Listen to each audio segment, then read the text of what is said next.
Eu pensava que quando eu tivesse dinheiro, ou se eu fosse famosa, se eu fosse igual as pessoas que eu via na televisão, eu ia ser feliz.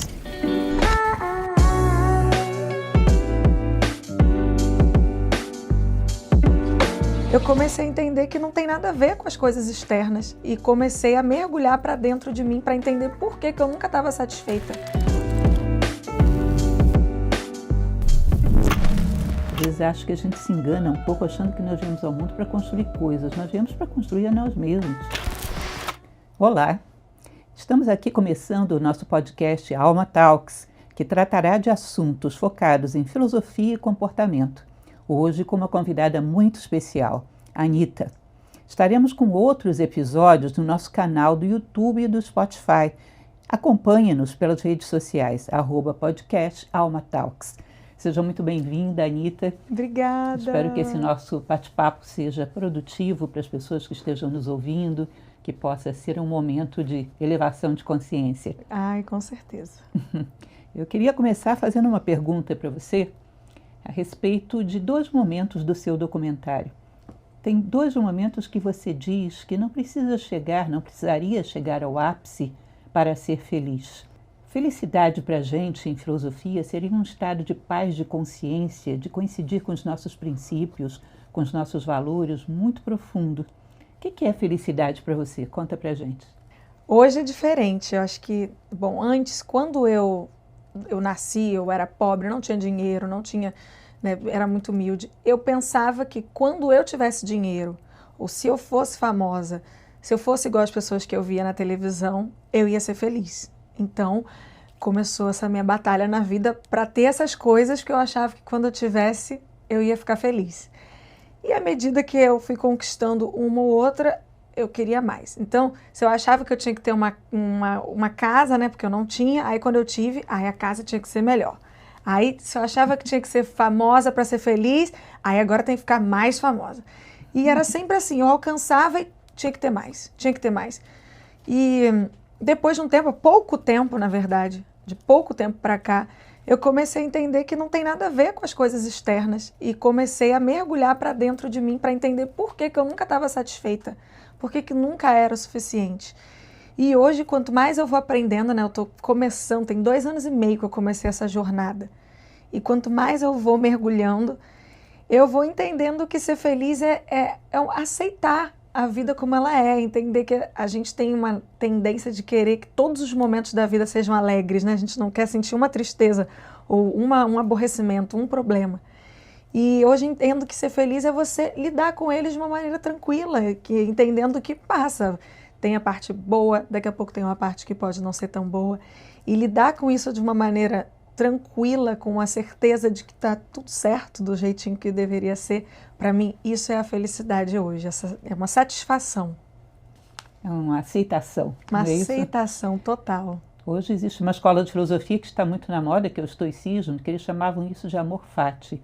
É amar a vida da maneira como ela se apresenta. Não só aceitá-la, mas amar. Sim. Entender que a natureza sabe melhor do que nós o que é bom para a gente. Não é? Com certeza. Você trouxe algumas perguntas também para fazer para mim? Eu trouxe perguntas para você. Ai, eu fiquei pensando muito para trazer essas perguntas. Como que você acredita que a filosofia pode ajudar a gente a lidar com a complexidade e a incerteza do mundo nesse momento, do mundo moderno agora, né? Quais são os conceitos filosóficos que você acha que são mais relevantes para os desafios atuais, principalmente para os jovens adolescentes? O que eu acho mais complexo no dia de hoje é a falta de identidade das pessoas, falta de um sentido de vida. É claro que no meio de tantas ofertas, se você não sabe fazer escolhas, fica perdido, porque acaba sendo escolhido pelo meio, né? Acaba sendo escolhido pela moda, enfim. É fundamental que a gente saiba onde queremos chegar com tudo isso, que a gente pare e pense que tipo de ser humano eu quero chegar a ser em algum momento da minha vida. Colocar a nossa imaginação ali nos últimos momentos da nossa vida e imaginar, eu quero construir tal ser humano. Essa é a minha obra-prima. Eu quero chegar a esse ponto. E desde esse momento direcionar a nossa vida para esse ponto. Se nós não temos um referencial de direção, não temos como ter valores, porque valor você estabelece a partir do momento que você sabe onde quer chegar. Tudo que te leva nessa direção é bom, Tudo que te leva na direção contrária é ruim. Quem não quer chegar em lugar nenhum não tem como ter valores. E acaba não tendo identidade e sendo arrastado pelas tendências mais loucas da sociedade. Nós temos um mundo que tem muitas ofertas, mas muito poucas realmente humanas, muito poucas realmente humanizadoras. Então eu considero que alguns elementos que a filosofia nos aporta são fundamentais. Ajuda a gente a se localizar no mundo, a ter balizas, saber quem somos nós, aonde queremos chegar com tudo isso e fazer as escolhas adequadas para chegarmos lá. Eu acredito que vida é oportunidade de crescimento, que nós estamos aqui para crescer, para sairmos daqui maiores do que chegamos, para fazer diferença para o mundo, para o outro, para mim mesmo, para não viver em vão. E para isso a gente tem que saber exatamente onde queremos chegar, para que nós possamos ter as escolhas adequadas. A vida não é tão longa assim, né? 7 décadas, 8 décadas, e lá vamos nós. Ela é curta para a gente ficar solto, a esmo, fazendo escolhas sem nenhum sentido. Então, para a filosofia, o fundamental é você ter um balizamento de sentido de vida para que você saiba a sua verdadeira identidade. A minha identidade, o meu nome interno está lá no horizonte, é aquilo que eu quero chegar a ser. E isso me permite escolhas desde já. Ai, eu fico te escutando sempre. Lá no documentário, Anita, tem mais uma passagem que você está na praia vendo o dia nascer. E eu achei muito bonito aquilo, porque você parece que fica deslumbrada com o dia nascendo, né? E realmente é um espetáculo maravilhoso. Eu sempre costumo dizer que nascer e pôr do sol dá uma imagem muito próxima de Deus, porque é um momento onde nada sobra nem nada falta. A gente não colocaria mais uma corzinha no nascer do sol, nem tiraria nada. Ele é completo, ele é uno. E esses momentos onde a natureza nos mostra a unidade é como se fossem pegadas de Deus, né? Porque Deus é a unidade. Então, dá uma oportunidade da gente ver a Deus em todas as coisas. E me pareceu que você ali estava exatamente vendo uma pegada de Deus. Eu queria saber como é que você vê Deus, qual é o teu contato com Ele. Então, eu acho que a minha vida nesse momento se resume a antes e depois de eu decidir mergulhar no autoconhecimento, assim. Porque antes, quando eu tinha essa impressão de Deus homem que julga, que está ali esperando os nossos erros, eu vivia sempre assim, nesse lugar de não liberdade, né, de julgamento comigo mesma, ou de não aceitação, ou muito medo de errar, ou ou vergonha, culpa, todos esses sentimentos que vêm quando você acha que tem alguém te julgando 24 horas em todas as suas ações. Então, antes eu tinha essa visão de Deus, né, o Deus julgador, que não pode, isso é feio, isso é bonito. E depois que eu comecei a mergulhar em mim, eu vejo Deus como uma consciência, eu vejo que todos somos Deus, eu sou Deus, você é Deus, ele é Deus, todos somos Deus.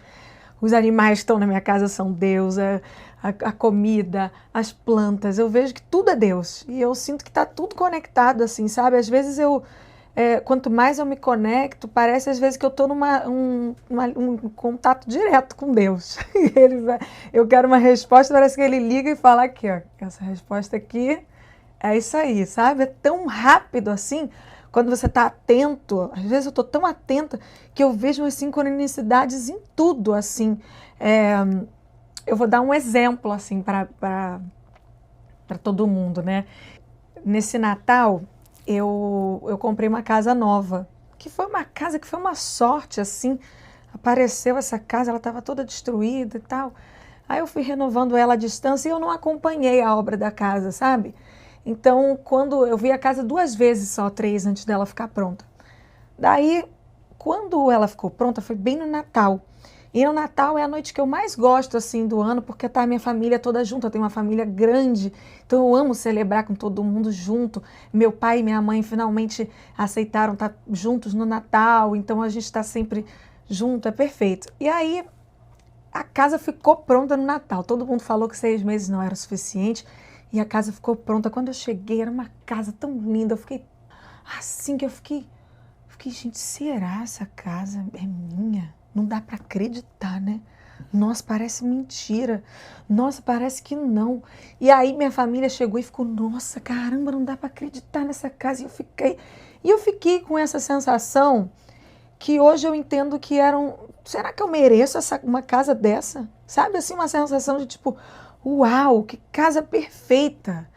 E aí, na noite de Natal, no dia 24, quando ia começar, assim, caiu a noite, o meu cachorro sumiu. E acabou a noite de Natal para mim. E para toda a família. A gente ficou procurando o cachorro na rua, em tudo quanto era lugar. E nada do cachorro, dormi. Peguei no sono, assim, mais ou menos. O cachorro dormiu desaparecido. E aí, no dia seguinte, eu ainda procurando o cachorro, procurando. Eu peguei assim e fiquei, gente, mãe, como eu não acredito assim em Deus, num Deus que um homem que eu vou pedindo, vou falando, eu acredito em mim, na minha energia, na de quem está em volta hoje. Eu acredito em Deus, um poder maior, um amor incondicional, assim. Mas eu acredito em todos os anjos, acredito em tudo, assim, eu acredito em tudo. E aí eu fui rezando para quem tivesse ali a fim de me ajudar, que fosse minha avó que faleceu, ou um espírito anjo da guarda, ou um São Gabriel, um São Miguel Arcanjo. Eu fui rezando para tudo que pudesse. Eu falei, pô, me dá uma luz, gente. Por que meu cachorro fugiu? O que aconteceu? Um orixá, alguma coisa. E aí, quando eu acabei de fazer essa reza, assim, esse pedido, o meu primo ouviu o meu cachorro latindo embaixo da minha casa. Ou seja, o cachorro entrou, ele cavou um buraco e foi para baixo da casa e não estava mais conseguindo sair. Daí a gente chamou os bombeiros e os bombeiros, depois de tentarem muito tirar o cachorro, falaram, olha, só tem um jeito de tirar o cachorro, quebrar a casa inteira para saber aonde que ele está embaixo da casa. E aí eu fiquei, caramba, vai ter que quebrar a minha casa. Poxa, a casa tá tão bonita. E aí eu parei e pensei, olha isso. Eu estava aqui com uma sensação de eu mereço uma casa tão perfeita, a casa tão bonita, é isso mesmo? Rapidamente o universo me responde, bom, se você está achando que não merece, a gente dá um jeito da casa ficar menos perfeita. E quando eu identifiquei isso assim, eu comecei a meditar sobre isso, sabe? E pensar, não, eu mereço a casa perfeita, eu trabalhei por ela, eu lutei muito, eu não tinha nem casa para morar e agora eu tenho essa casa, eu mereço. Eu mereço que o cachorro saia vivo, eu mereço que a casa continue perfeita. E fiquei meditando nisso, sabe? E assim, uma horinha depois de eu começar essa reflexão, o cachorro mesmo encontrou o caminho. Eu fiquei meditando ali perto de um buraco onde ele poderia sair.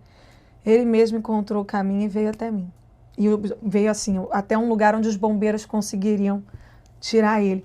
Então, para mim, Deus é isso, assim, é o que você acredita também, sabe? É essa resposta, é essa conexão, essa consciência que eu acho que todos compartilhamos juntos. É o meu pensamento. Eu costumo falar com os meus alunos a respeito de um exemplo indiano, talvez você já tenha visto em alguma palestra minha, que é a ideia do Sutratma. E diz que cada um de nós é como se fôssemos uma pérola de um colar. A gente busca a essência dentro de nós e quando encontra essa essência percebe que ela é só um momento de um fio que passa dentro de todas as coisas. Quanto mais a gente busca essa vida interior, quanto mais busca essa essência em nós, mais se aproxima também dessa realidade una, dessa realidade absoluta. Eu gosto muito de uma passagem que Carl Jung, num documentário que ele fez uma ocasião, uma entrevista para a BBC, perguntaram para ele se ele acreditava em Deus e ele disse, eu não acredito, eu sei, eu sinto, eu tenho um contato com isso é uma realidade para mim. Eu acho essa uma experiência que eu busco sempre, manter essa realidade ao meu alcance, né? Que a gente possa percebê-lo em todas as coisas e cada vez mais percebê-lo dentro de nós. Você acredita que a busca pela verdade e a busca pela felicidade são objetivos compatíveis? Como que a filosofia pode ajudar a equilibrar essas duas buscas? Verdade, a busca pela verdade e pela felicidade para a filosofia são uma coisa só. A gente pode considerar que cada ser se realiza sendo aquilo que é. Então, por exemplo, uma planta se sente feliz se você rega ela, coloca no sol num determinado horário do dia, no horário adequado, ela está feliz. Um animal, ele é feliz realizando seus instintos de sobrevivência, de perpetuação da espécie, estando alimentado, ele está bem, está feliz. Um ser humano, a felicidade dele reside exatamente na sabedoria, que é o conhecimento da verdade, né? Valores, virtudes, sabedoria, isso é a felicidade para nós. Nós encontramos felicidade no dever cumprido, no fato de que cada decisão nossa leva em consideração mais gente do que simplesmente a nossa pele. Nós encontramos felicidade e no final do dia percebemos que tivemos um dia digno de um ser humano. O meu dia de hoje foi digno de um ser humano. Foi coerente com aquilo que a natureza espera de um ser humano.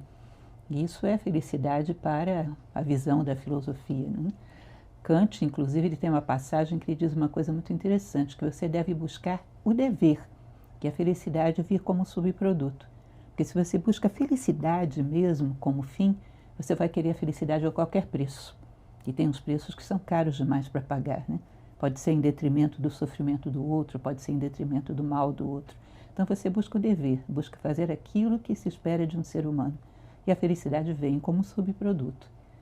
Então a busca da verdade basicamente é a felicidade. Para um ser humano é. Quanto mais nos aproximamos dela, um pequeno passinho, porque ninguém vai alcançar a verdade absoluta. Pelo menos não tão cedo, né? Mas a busca dessa verdade, cada pequeno passo que a gente dá é realização. É um estado de paz, de consciência, é um estado de perceber que a vida está valendo a pena. E isso já é felicidade para um filósofo. Não são duas coisas diferentes, são a mesma coisa. Bom, uma coisa que é evidente quando a gente vê você nos teus shows, na tua carreira, você tem muito carisma, né? E isso, carisma, é uma coisa que a gente consegue muito através de amor. Amor é aquilo que a gente faz, amor às pessoas que estão com a gente. Você sente esse amor pelo teu público? Eu sinto. Antes eu acho que as pessoas elas julgam muito a minha relação com o meu público, porque eu tenho uma relação muito verdadeira com o meu público. Eu não trato o meu público como, eu dependo de vocês e por isso vou fazer tudo o que vocês querem de mim, ou tenho que ser sempre perfeita para vocês. Eu trato o meu público como se fosse meus irmãos, minha família, meus amigos, sabe? Uma relação verdadeira. Se tem um dia que eu estou de mau humor, eles vão saber. Se tem algo que eles fazem que ultrapassou os limites, eu coloco os meus limites. E vice-versa, assim. É uma relação muito de amizade, sabe? Eu converso com eles e às vezes eles me entendem de maneiras assim que só os meus amigos mesmo me entendem, ou família, ou alguém bem próximo. Eles me entendem de uma maneira muito específica. Eu tenho uma comunicação muito próxima deles. Então eu me sinto muito à vontade de ser eu mesma. Se eu não tiver num bom dia, eles vão saber. Se eu tiver num bom dia, eles vão saber, sabe? Se eu encontro, eu sou muito verdadeira. E isso para mim é o amor.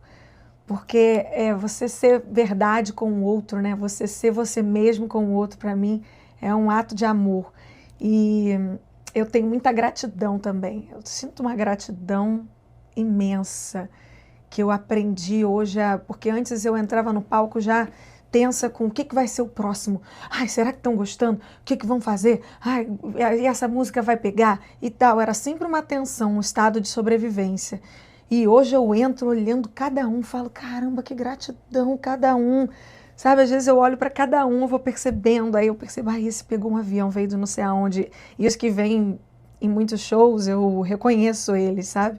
Aí eu penso, caraca, essa menina já veio não sei quantos, e esse veio não sei quantos. Eu sinto uma gratidão imensa, isso me dá uma vontade de abraçar, de fazer por eles, né? De estar sempre próxima de alguma maneira, e eles sentem bem isso. E eu sinto muito essa troca, assim, sabe? E sempre que eu posso, eu tento dar um jeito de ver se eles precisam de algo de mim, além de só cantar e dançar e levar música, sabe?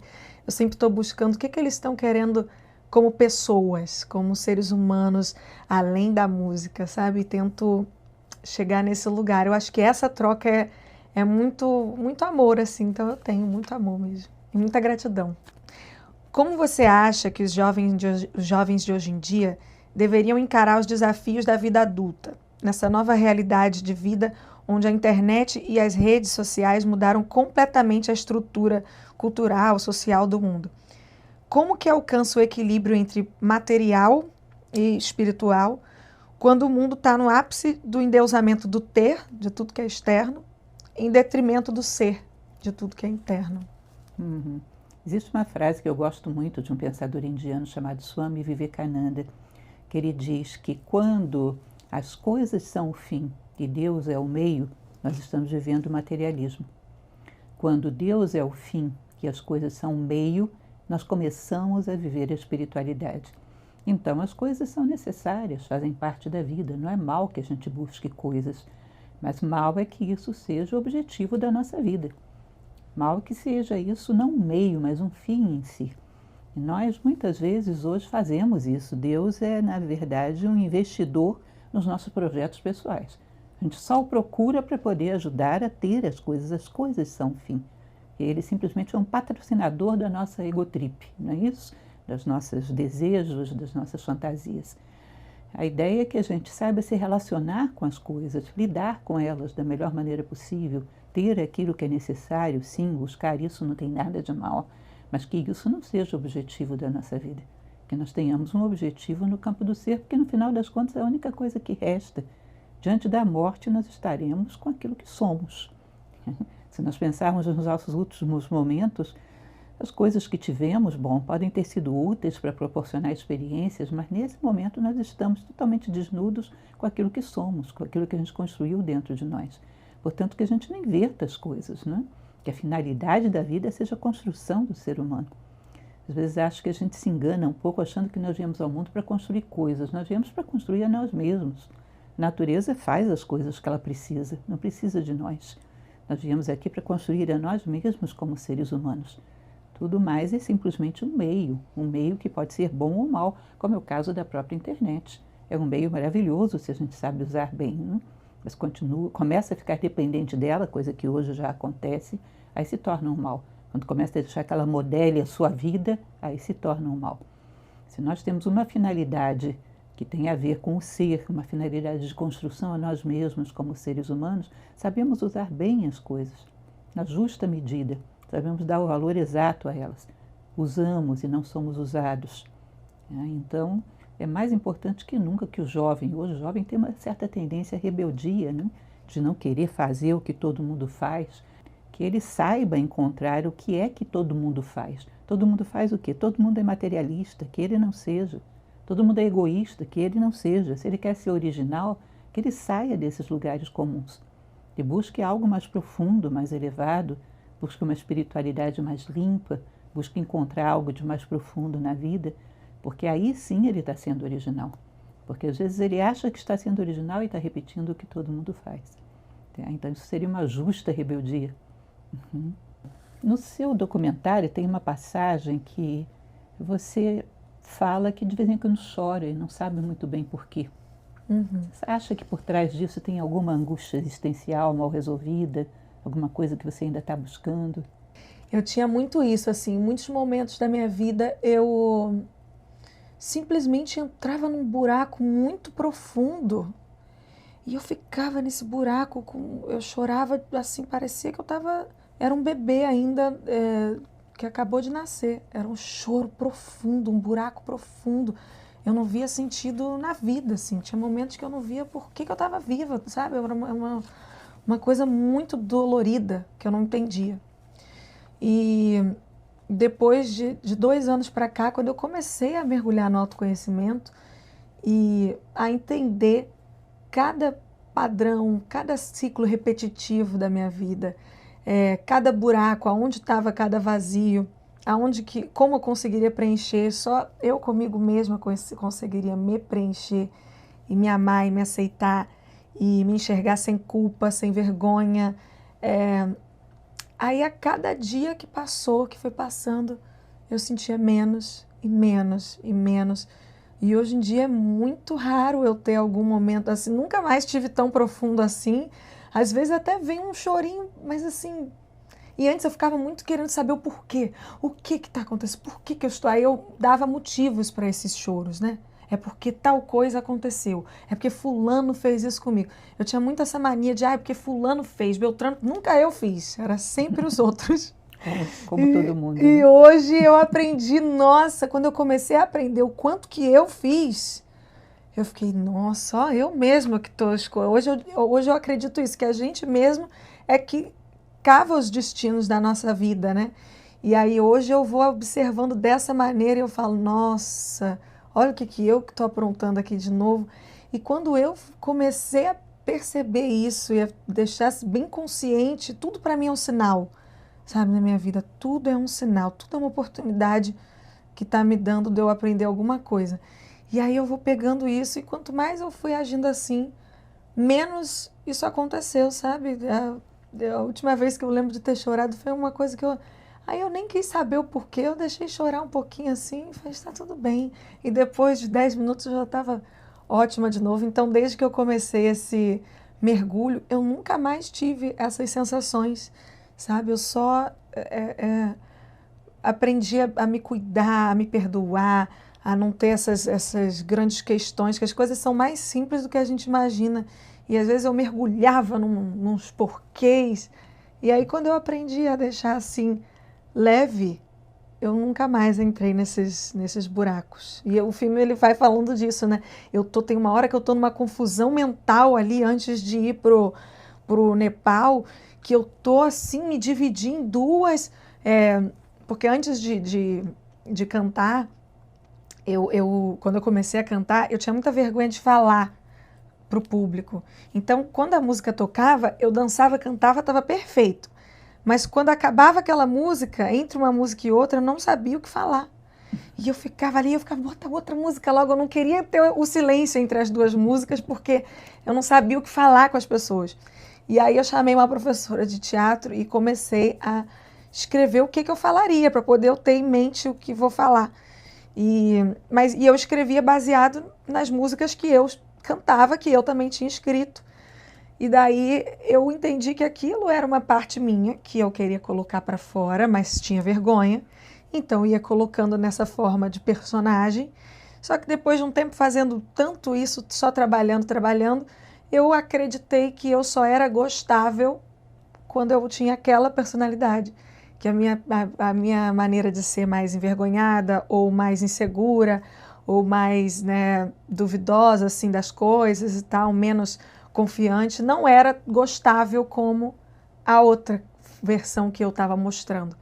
E aí eu só mostrava essa outra versão, só mostrava, e acabou que eu estava ali enterrando um lado meu que existia também, que também fazia parte, né?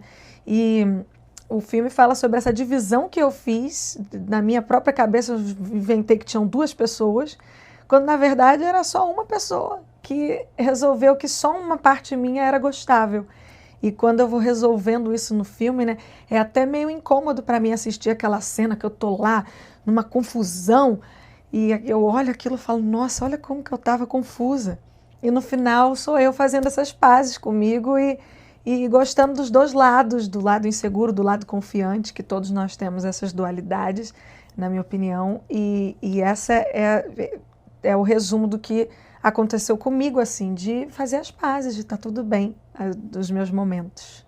É muito comum que a gente tenha uma sobrepersonalidade, uma máscara que nós compomos achando que é o que as pessoas gostam, né? E num determinado momento tem que fundir esses dois rostos, é sempre um processo um pouco dolorido. Era esse o processo que eu queria mostrar assim no filme, porque eu acho que hoje em dia com as redes sociais as pessoas sentem essa necessidade de ter esse personagem que vai para o Instagram, que vai para as redes para vender o seu trabalho ou para, enfim, né, para ser o seu trabalho. E aí, em que momento que a gente lembra do outro lado, que a gente acha que não é gostável, né? Cadê as pazes da gente fazer com todos os nossos lados, os gostáveis ou não? Será que a gente acha que as pessoas, que as pessoas só têm que gostar da gente, dos lados, das partes positivas da gente? E as partes negativas? A gente não é amado se tiver parte negativa, sabe? Então eu queria trazer esse questionamento mesmo. Que conselho você daria para pais, como passar uma experiência de vida em equilíbrio para os filhos, no meio de tanta rapidez, dessa explosão de informações à flor da pele que está hoje na internet, de comparações, de cobranças sobre-humana, né, com a inteligência artificial, uma cobrança de que o ser humano dê conta dessa rapidez de tudo, de execução de tarefas e tal. E como que você aconselharia pais que acabaram de ter filhos a inserir os filhos em sociedade, mesmo que eles queiram esse equilíbrio na vida dos filhos? Existe uma frase que eu gosto muito, que diz que a melhor coisa que a gente pode fazer para as pessoas que ama é crescer como seres humanos. Quando nós crescemos, nós somos um referencial de transformação para os nossos filhos. Se você imagina um garoto, um pré-adolescente hoje colocado dentro da sociedade com tanta loucura que tem dentro da sociedade, a melhor coisa que ele pode ter é a admiração pelos pais. Se ele tem essa admiração, se ele tem o pai como um ser que para ele desempenha um papel importante, é uma pessoa íntegra, é uma pessoa coerente, a voz desse pai vai pesar mais do que, 3 vezes mais do que qualquer voz da sociedade. Que aí você pode ser um referencial que pode tentar evitar que ele seja sujeito a tantos riscos. Então, fazer com que os nossos filhos nos admirem é fundamental. Daí que o estímulo de termos filhos, de termos pessoas que se espelham em nós, de crescermos, de sermos melhores, para que eles tenham um referencial. Nós carregamos para a vida inteira essa imagem do que foram os nossos pais, da coerência que tinham, da capacidade que tinham de pensar nos demais, ou seja, dos valores, das virtudes, da coragem. Um pai que se torna uma referência para um filho, um pai que o filho admira, pode protegê-lo de muita coisa. Nós achamos que tem muitas coisas que temos que dar para um filho. Dar um referencial é aquilo que mais vai ser útil na vida dele. Objetos ele pode perder, imóveis pode vender, perder tudo. Diante de uma guerra, perde-se tudo de material, ninguém sabe o que vai ser o futuro. Agora, um referencial de vida, de coerência, de integridade, vai ser útil para a vida fora, seja qual for a circunstância que venha. E isso vai ficar com ele para toda a vida. Então, a melhor coisa que podemos fazer, cresça como ser humano, lute contra as tuas limitações, torne-se uma pessoa mais íntegra, mais coerente com os teus valores, uma pessoa com mais coragem de enfrentar as tuas limitações, uma pessoa mais honesta consigo mesma e com os demais, mais fraterna. Cada vez que tiver que tomar as suas decisões, considere o bem do outro, o interesse do outro, o benefício do outro, e não apenas a sua pele. Ou seja, todas essas coisas que a gente necessita tanto hoje em dia. Necessitamos de todos os valores que levam para a unidade. Fraternidade, solidariedade, compaixão. Nós necessitamos mais de aproximarmos-nos da unidade. É um momento onde todo mundo está contra todo mundo. Então, quando você tem um pai e uma mãe que encarnam esses valores, são um referencial fundamental. É como se dentro do menu de opções que a sociedade dá para o garoto tivesse uma opção diferente. E aí ele tem chance. Acaba sendo um referencial não só para os nossos filhos, mas para os filhos da humanidade. Um ser humano diferente. É um referencial novo para os filhos da humanidade, que também temos compromisso com eles. Então, eu não conheço, honestamente, uma postura. Às vezes as pessoas me perguntam qual a sua postura política. Minha postura política é me tornar mais ser humano. Ser mais íntegra, ser mais coerente, ser mais humana. Eu acho que é a melhor coisa que se pode fazer pela humanidade. Dar uma referência de integridade. Lutar para expandir os seus limites. Lutar para dar para as pessoas uma opção diferente. Então, eu acho isso fundamental. É uma razão a mais para crescermos. Ter um filho é uma razão a mais para lutarmos contra os nossos limites. Perfeito. Bom, no documentário, tem um certo momento que dizem que você é capaz de parar tudo para poder auxiliar um amigo em perigo, um amigo que tem alguma dificuldade. Você já sentiu vontade de ajudar pessoas que nem conhece, de ajudar o mundo inteiro? Isso é uma coisa chamada idealismo, uma vontade enorme de poder fazer alguma coisa pela dor da humanidade, poder fazer alguma coisa para poder amenizar o sofrimento da humanidade. Você sente essa dor no teu coração? Muito. Nossa, isso é uma coisa que eu acho que muito do meu trabalho também veio por conta disso, né? Eu queria mudar muita coisa, eu não queria só cantar e ficar famosa e rica. Eu queria mudar muita coisa. Então, quando eu comecei a cantar, eu via que, porque logo que eu comecei, o que dava certo era cantar mais romântico, e as propagandas na televisão com mulheres era sempre com o marido ou um namorado, né? Era sempre uma coisa muito engessada. E eu tinha uma revolta disso, sabe? Eu queria que isso mudasse. Eu falava, poxa, então eu só vou fazer sucesso se eu tiver um namorado, se eu cantar que eu amo ele, que eu tô apaixonada. E aquilo, eu queria trazer essa liberdade para as mulheres. E aí, isso era o que mais me movia no início, foi isso. E aí, trabalhei muito com isso, que escrevi uma música disso, Show das Poderosas, e comecei a ver esse movimento bem grande acontecer. E aí, quando eu vi isso, aí eu parti para o próximo. Aí comecei a entender mais, porque como eu vim do subúrbio do Rio, né, todo esse ambiente de escola pública. A gente não tem tanto conhecimento quanto a gente deveria. A gente não tem tanto acesso ao estudo quanto deveria. E quando eu comecei a ter esses acessos, e eu gosto de estudar, sempre gostei, e eu comecei a perceber o descaso com a natureza, com a Amazônia, aí eu comecei a me engajar muito nesses assuntos. Aí tudo que precisava de mim, eu ia lá, eu dava meu apoio. Hoje em dia eu ajudo algumas coisas que eu acredito muito também. Tem um projeto que eu acredito muito em Angola que eu apoio. Construímos agora uma unidade escolar, construímos uma unidade hospitalar, que eu fico. Não é meu projeto, porque ainda não tenho o projeto perfeitinho do jeito que eu quero, sonho em fazer. Mas encontrei um que eu confio muito, então trabalho com isso. E estou sempre em contato com comunidades indígenas para apoiar de alguma forma. Então, eu faço meu show, comunico os meus fãs que também recebem muito bem essas mensagens de tudo que acontece, né, com os povos indígenas, que eu acho de extrema importância. E aí, nos meus shows, por exemplo, eu fiquei muito feliz, assim, porque a gente arrecadou praticamente todo mundo que foi para o show, levou alimentos para as comunidades que a gente comunicou que estaria recebendo. Quase todo mundo levou os alimentos, mesmo que não fosse obrigatório. Então a gente fez assim uma junta incrível.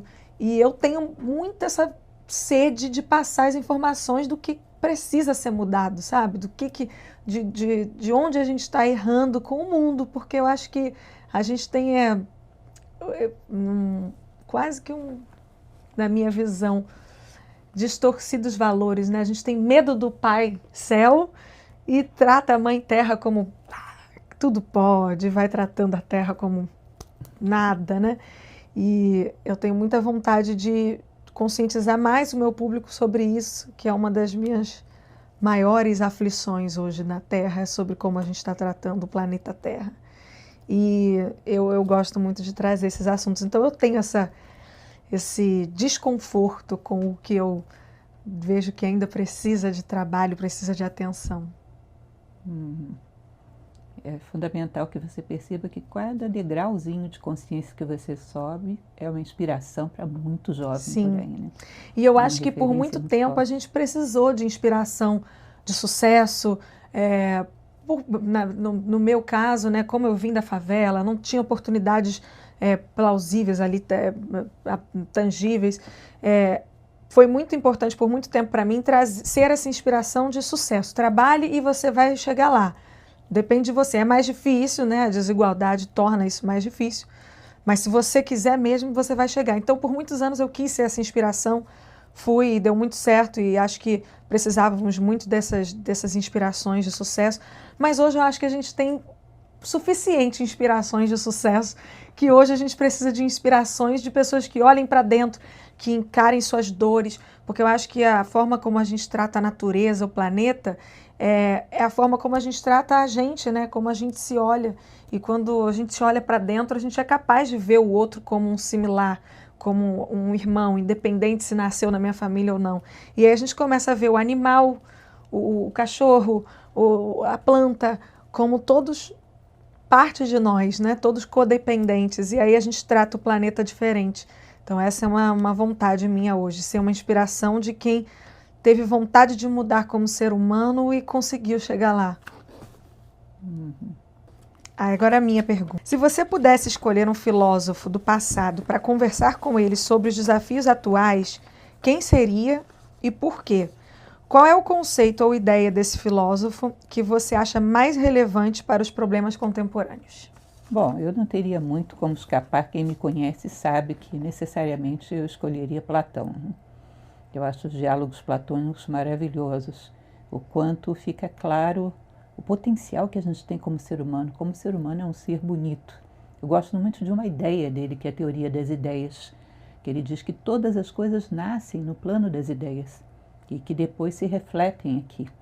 E que, na verdade, esses reflexos saem um pouco imperfeitos, como se fossem sombras um pouco distorcidas.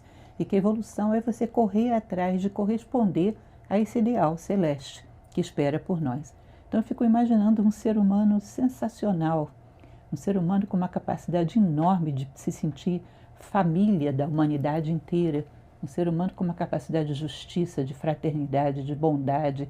Imaginar que a gente tem esse potencial, encontrar esse potencial dentro de nós, acreditar na humanidade num momento histórico tão difícil como esse, né? Onde ninguém acredita em ninguém, sobretudo a humanidade está muito desacreditada.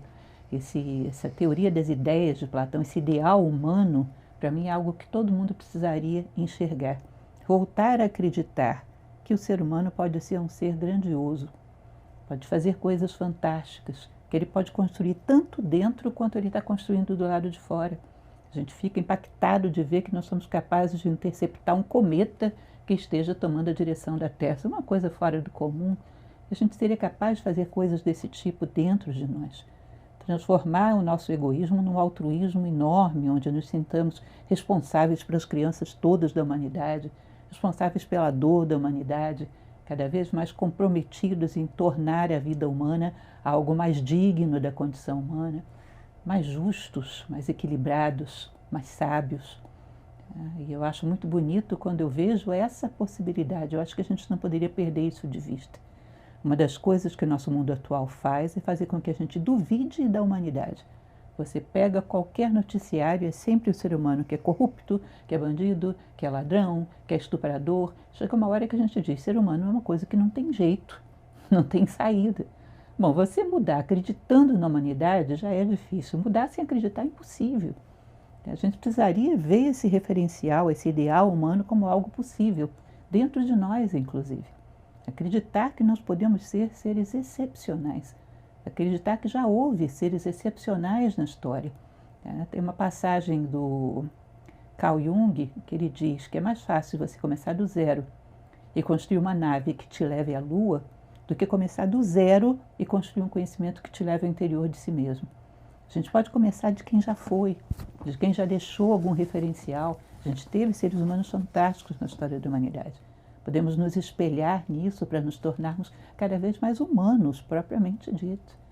Eu acredito muito nisso, eu acredito na humanidade. E acho que toda a nossa energia tem que ser investida aí.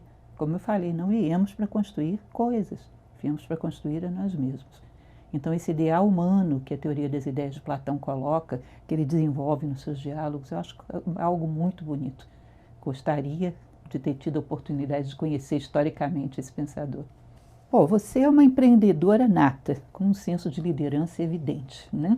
Capacidade de gerir a tua carreira que é invejável, né? Você sonha em criar algum outro empreendimento além da tua carreira, algum trabalho, alguma coisa? Tem algum projeto aí que você tenha guardado na manga? Sim, eu não acho que eu tenho, eu acho que eu tenho esse talento para gerir e visualizar como as coisas devem ser feitas. Eu também consigo olhar para cada um e visualizar o que cada um é melhor em cada função, colocar as pessoas juntas, né?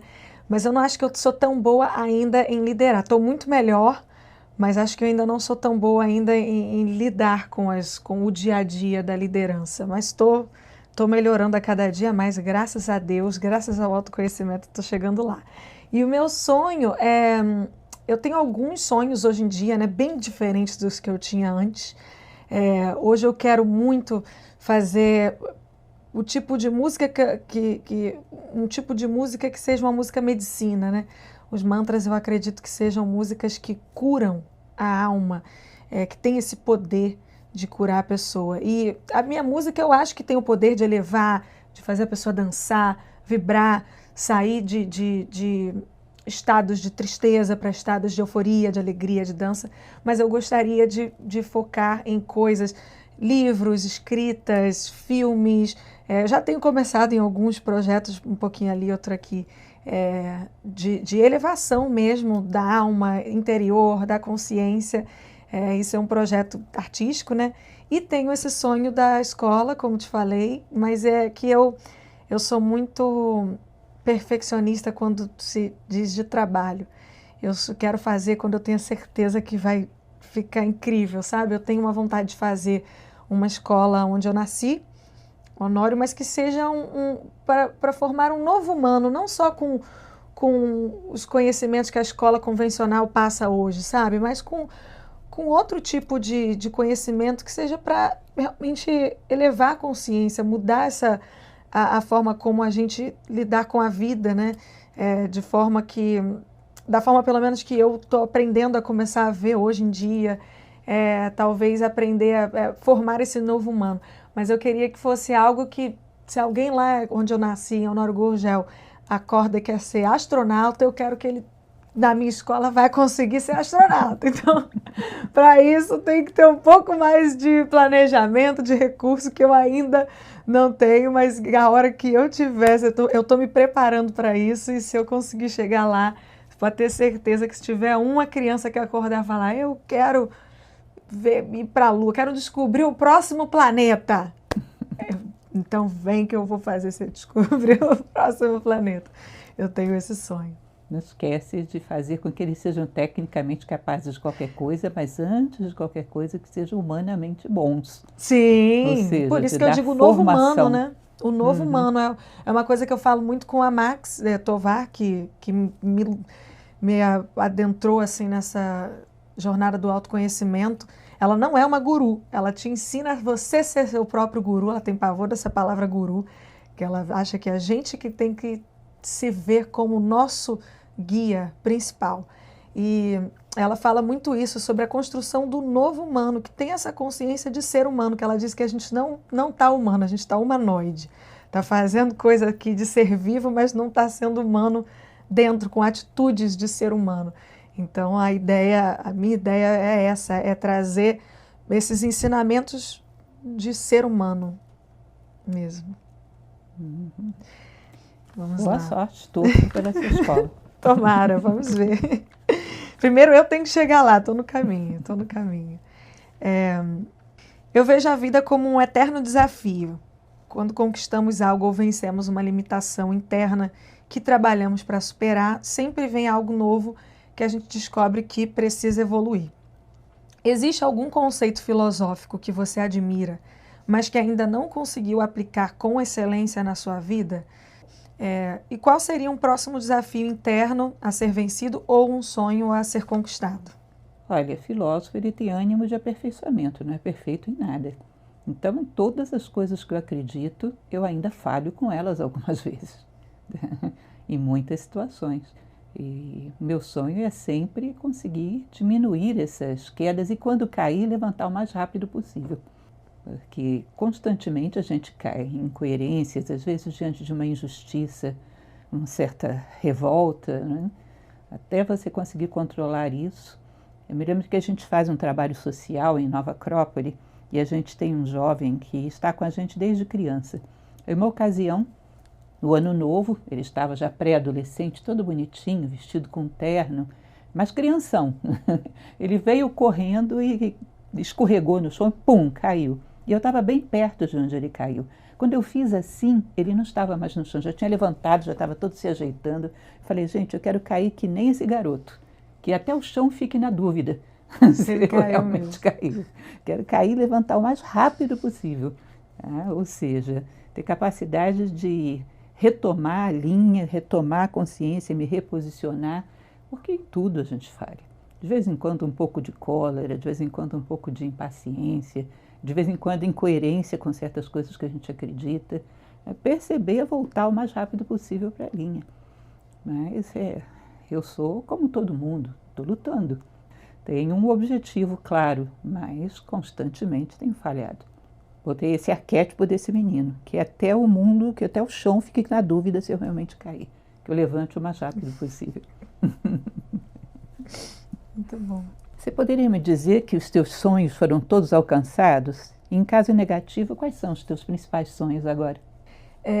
Da minha carreira, todos foram alcançados, até os que eu nem imaginava que poderia acontecer, aconteceu, sabe? Eu nem sonhava em muita coisa que aconteceu na minha carreira. Aconteceu e eu fico, gente, olha o que aconteceu. Fico assim, pasma com tudo que aconteceu mesmo. Então, todos os sonhos eu alcancei.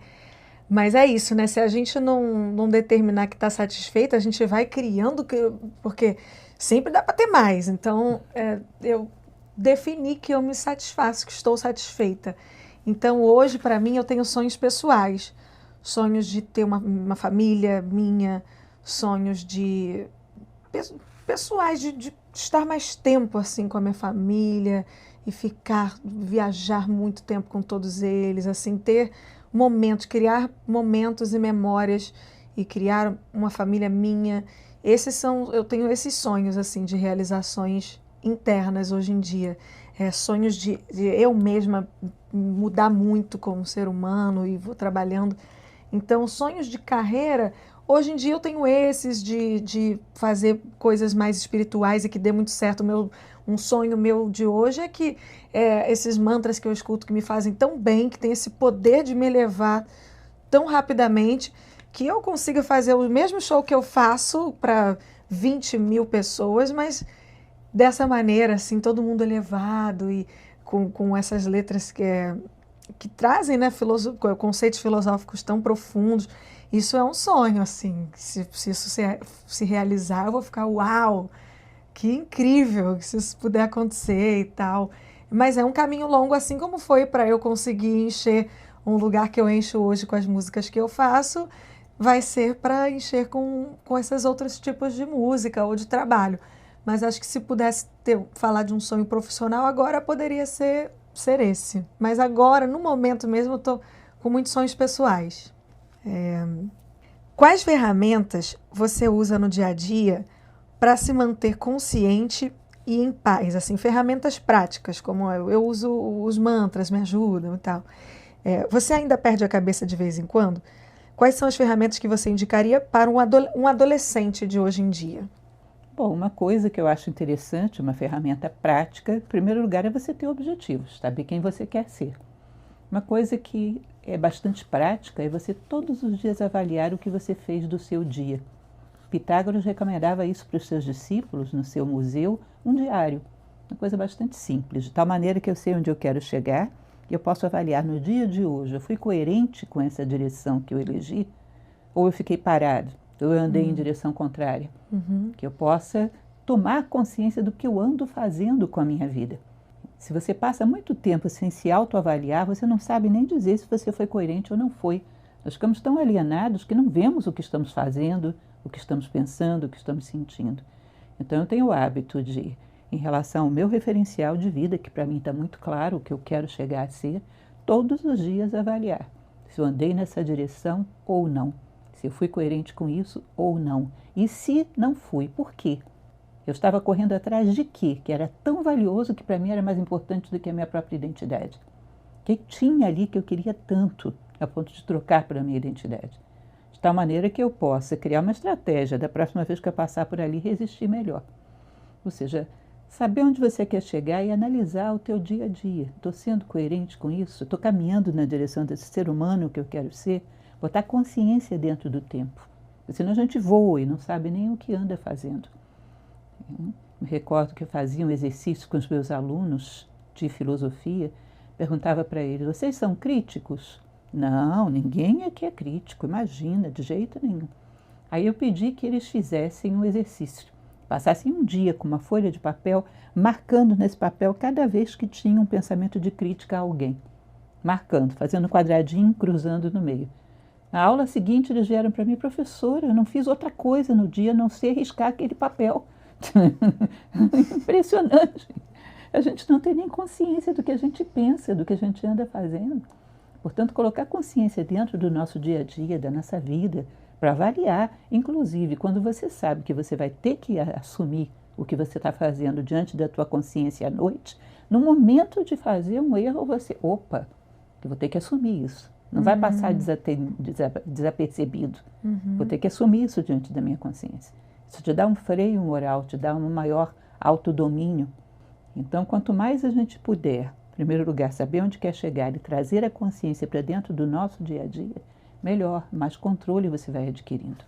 Tá? Nós estamos aqui, como eu falei, para crescer. E uma das coisas necessárias para crescer é adquirir controle de nós mesmos. As rédeas da nossa vida têm que estar na nossa mão.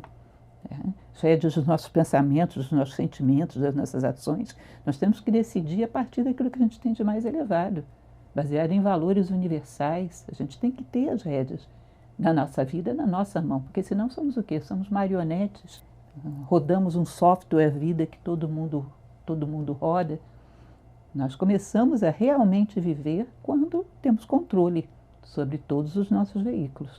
O que eu ando pensando, o que eu ando sentindo, o que eu fiz da minha vida no dia de hoje. Foi ou não foi coerente com aquilo que eu quero ser? Isso é fundamental. Para mim, um exercício muito importante. Bom, uma curiosidade minha, Anita. Algumas vezes você publicou alguns trechos de palestras minhas na sua página. O que atraiu você na filosofia? O que você achou interessante? Bom, de 2 anos e meio para cá, quando eu comecei essa jornada para dentro de mim, minha primeira experiência assim foi ir para um retiro da Max Tovar. E nesse retiro ela te dá várias ferramentas para você mesmo ser o seu próprio, como eu já disse, né? Seu próprio guia, você que se aprende, você que se observa. E comecei a ler muitos livros e etc. E aí ela me compartilhava alguns vídeos para eu ver, algumas aulas, algumas coisas. Uma vez ela compartilhou uma aula sua, porque a gente ia fazer uma jornada e tal, e ela compartilhou uma aula sua que você fala sobre o filme Matrix.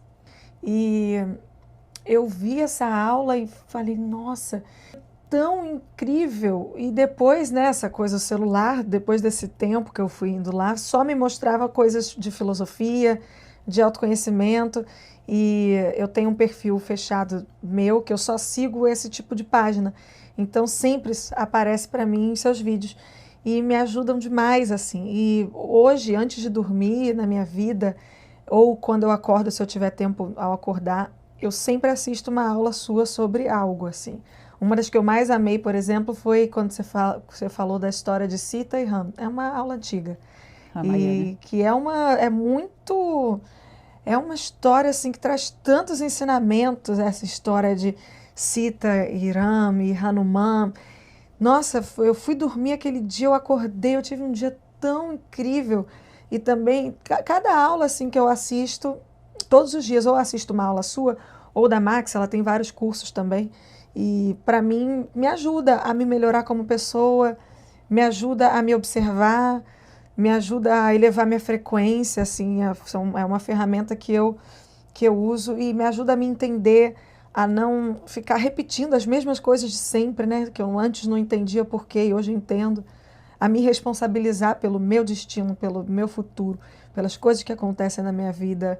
Hoje eu acredito que tudo está no meu poder, de ruim, de bom. O que acontece foi o meu pensamento que atraiu aquilo ali. Então eu vou me policiando, né? Eu mesma me observando, e isso é muito legal. Então foi isso que me atraiu, mudou muito minha vida, assim. As pessoas que me conhecem de antes e me veem hoje falam, nossa, a gente conversa com outra pessoa.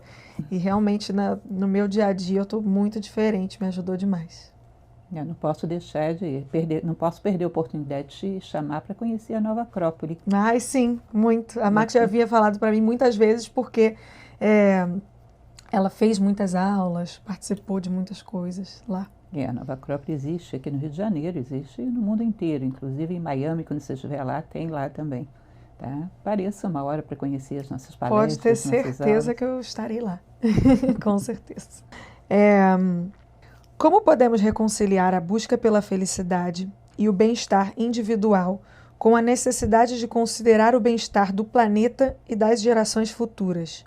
Qual é o papel da ética e da moralidade na tomada de decisões que afetam o mundo natural?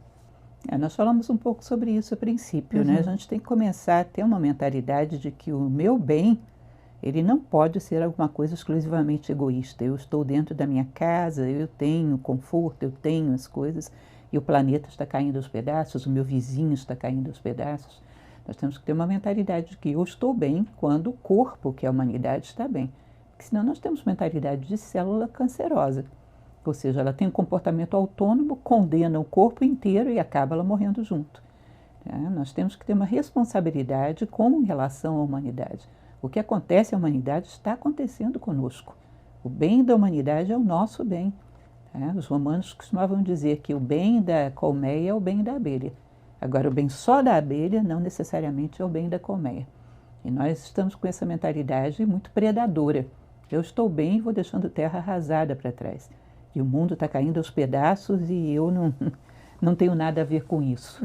É como se um barco estivesse afundando e eu não ajudo a consertar porque não fui eu que fiz o buraco. E estamos afundando todos. Então, cada vez mais considerarmos que os problemas da humanidade são nossos. Cada vez mais termos a nossa felicidade colocada no bem do maior número de pessoas que a gente possa atingir. Cada vez mais nos responsabilizarmos por viver profundamente os valores que a gente considera que faltam no mundo. Existe um desenhista de história em quadrinhos, que eu gosto bastante dele, que é o Caetano Curi, que ele tem uma tirinha que eu acho muito interessante. Ele mostra um rapaz assistindo um filme na TV, um noticiário na TV de uma guerra, e explosões e tanques de guerra. Aí, de repente, ele diz, chega, e desliga o aparelho de TV. Diz, eu vou acabar com isso agora mesmo. Aí pega o telefone, liga para um irmão com quem ele não falava há anos, pede desculpa, o irmão pede desculpa para ele também. Aí ele desliga o telefone e diz, pode ser que a humanidade não tenha percebido, mas nesse momento a humanidade deu um pequeno passo em direção à paz mundial. Ou seja, tudo que está dentro do meu alcance, eu vou colocar a questão da paz, a questão da justiça, a questão da fraternidade. Falta justiça no Brasil, falta justiça no mundo. Bom, vai faltar menos, porque dentro da minha vida vai ter. Tá? E começar a considerar que os problemas da humanidade são meus. Tentar cada vez mais englobar mais pessoas no meu conceito de felicidade.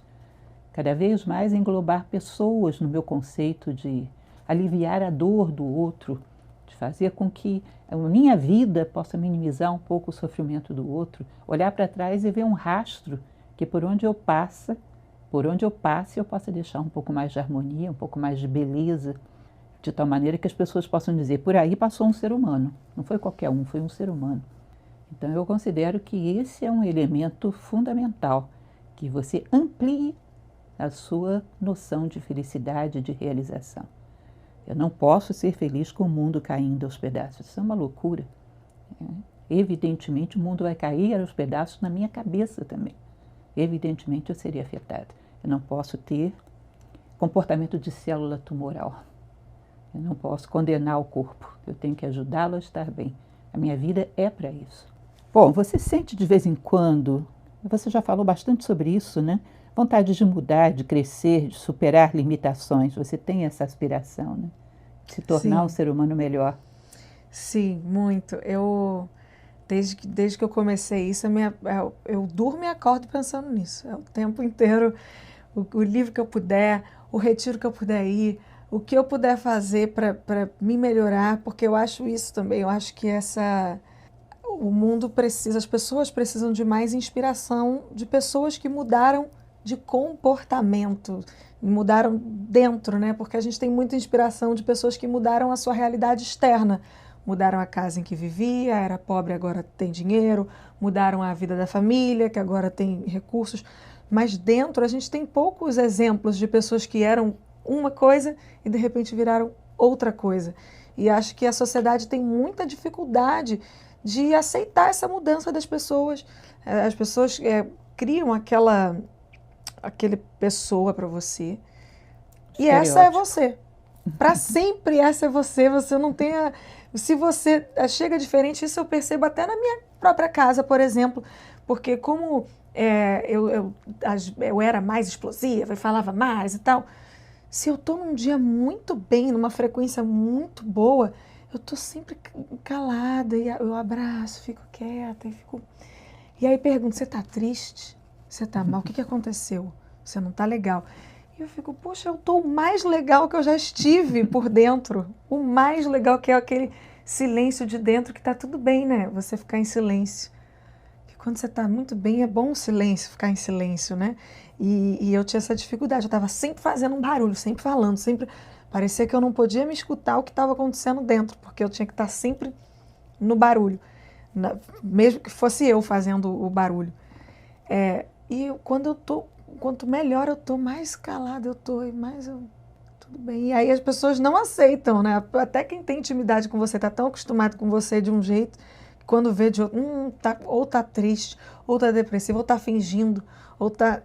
E aí isso acaba sendo um desafio para você, né? Você manter a sua mudança, mesmo que as outras pessoas estejam dizendo que você está fingindo, ou você está depressivo, ou você... E aí teve um dia que eu falei na minha família, não, gente, eu tô assim, é a nova eu.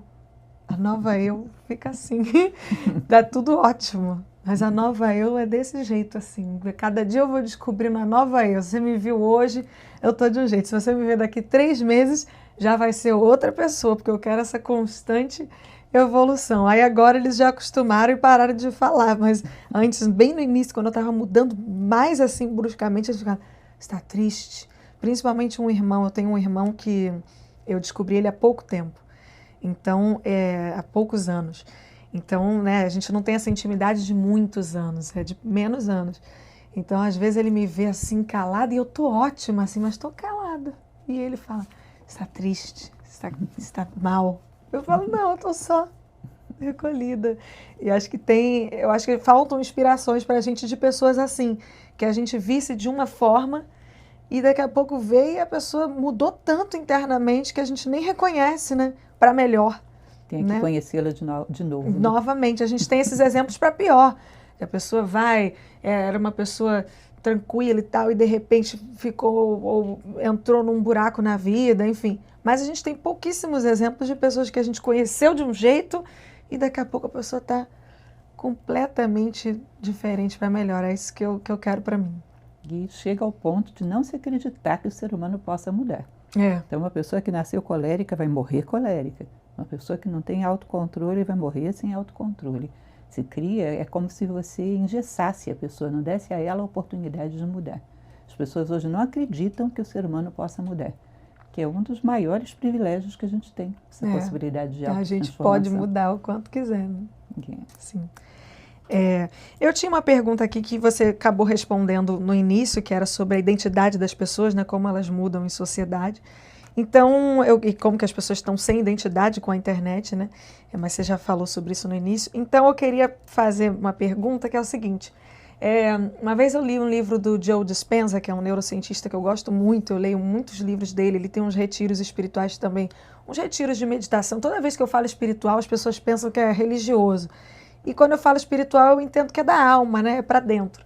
Mas ele tem um retiro que ele traz muitas meditações e muitas informações do cérebro também, da neurociência. E em um dos livros dele, ele fala que tem um livro que ele fez, um filme que ele participou, Quem Somos Nós, que ele ficou muito famoso com esse filme. E aí foi uma grande oportunidade dele de fazer palestras e de ganhar dinheiro e de ficar conhecido e de vender mais livros. E aí ele diz que nessa época ele começou a fazer essas palestras e ser essa pessoa que a expectativa do público que pagou pelo retiro, pela palestra, estava querendo que ele fosse. E aí, depois de muito tempo ele trabalhando muito, pegando todas essas oportunidades, ele se viu ali não sendo mais a pessoa que ele estava vendendo para todo mundo que era possível ser, né? Essa transformação. Ele já não estava mais, ele estava ali servindo a essa expectativa de todo mundo dele em cima do palco. E nesse momento, quando ele começou a se observar assim, ele diz no livro que ele deu um passo para trás, cancelou tudo que ele tinha marcado e falou, bom, eu só volto para o palco agora quando eu voltar a ser o exemplo daquilo que eu estou falando, né? E aí ele volta, tem todo esse mergulho para dentro dele. E depois ele volta ainda melhor com os retiros e as palestras. Minha pergunta é, como que você acha esse equilíbrio entre o trabalho, os compromissos, porque isso eu vejo muito na minha vida, na vida de todo mundo que é bem sucedido, né?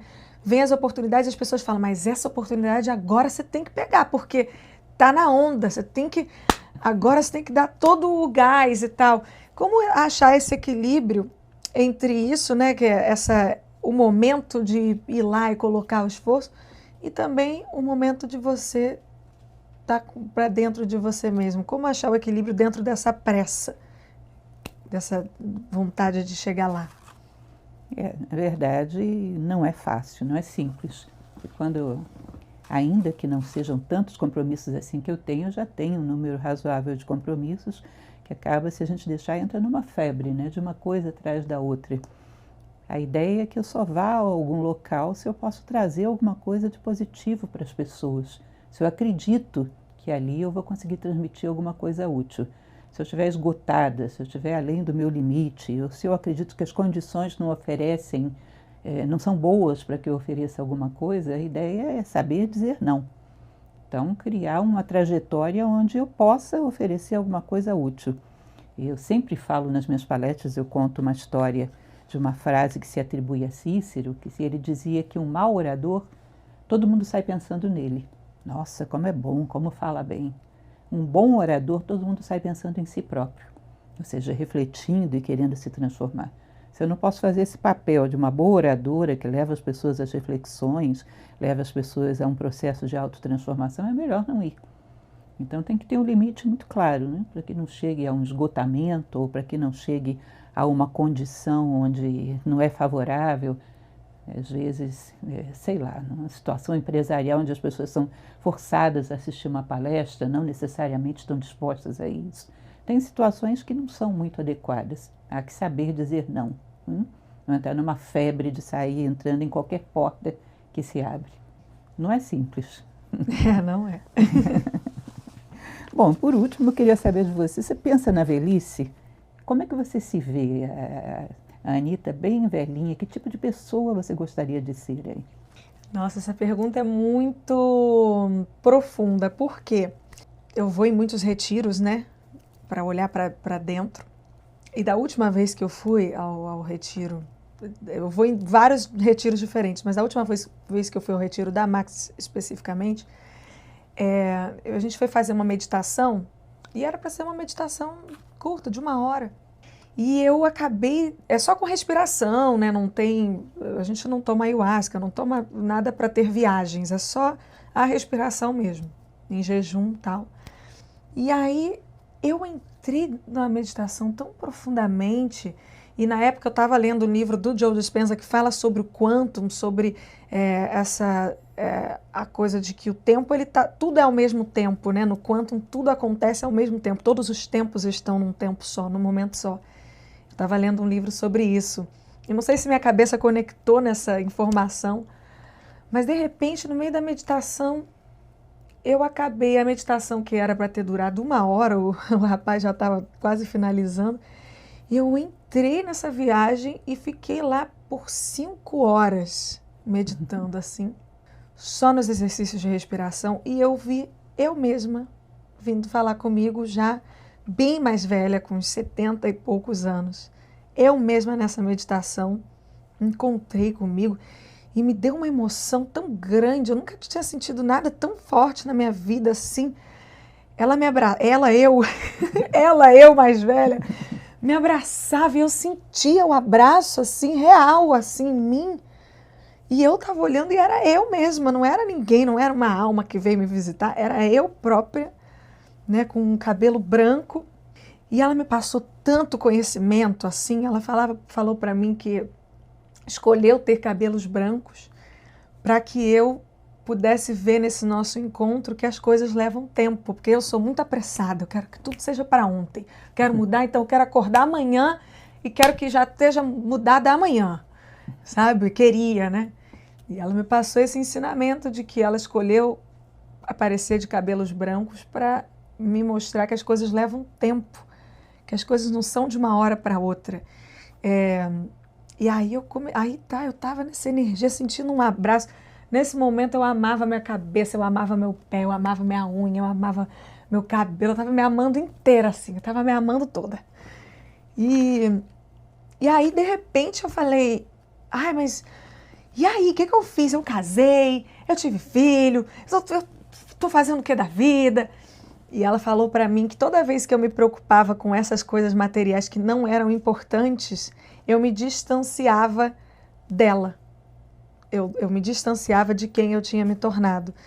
Ela disse que o mais importante era saber que a pessoa que eu me tornei era uma pessoa que dormia e acordava plena e tranquila, cheia de amor, dormia e acordava sentindo aquela sensação de amor que eu estava sentindo naquele momento, e que isso que era o importante, que se ela me contasse como era a vida dela naquele momento, a pessoa que eu sou hoje não se identificaria e se distanciaria cada vez mais, porque ela disse que eu não conseguiria, na pessoa que eu sou hoje, eu não conseguiria acreditar que eu seria feliz naquela vida que eu estava levando com 70 e tantos anos. Não sei se eu moro na casinha de sapê, não sei, eu não sei o que ela, né, qual era a minha realidade, mas era o que ela dizia, que se ela contasse a minha realidade, eu ia me afastar, porque eu não tinha capacidade, dentro das minhas concepções de felicidade hoje, eu não tinha capacidade de me enxergar feliz naquela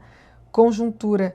E que o que importava mesmo era saber que eu dormia e acordava todos os dias amando todos os seres, todas as pessoas, sentindo essa gratidão, sentindo essa plenitude dentro, e que eu ia sair daquela meditação não sendo mais a pessoa que começou a meditação, mas também não seria a pessoa que eu encontrei ali, que eu estaria no meio desse caminho, e que tudo bem. E que toda vez que eu tivesse atitudes para serem tomadas na vida, eu deveria pensar qual atitude me aproximaria mais dessa pessoa que eu acabei de encontrar. E que eu estava tão feliz de encontrar, porque me trazia uma paz, um amor, uma felicidade.